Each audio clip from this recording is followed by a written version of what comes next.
నిదా Khan టీసీఎస్లో team హెడ్గా ఉంది, లేదా టీమ్ హెడ్స్కి సంబంధించినటువంటి వింగ్కి హెడ్గా ఉంది.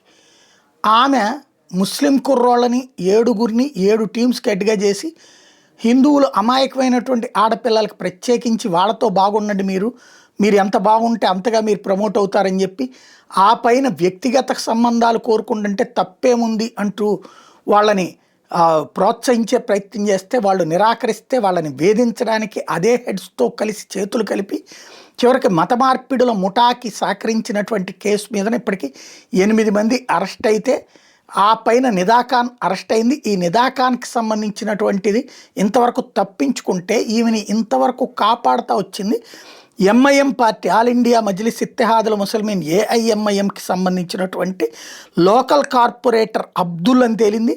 అతన్ని కూడా ఇప్పుడు ఈ కేసులో కాన్స్పిరేటర్గా, వన్ ఆఫ్ ద 2వ కుట్రదారుడుగా చేర్చి విచారిస్తున్నారు.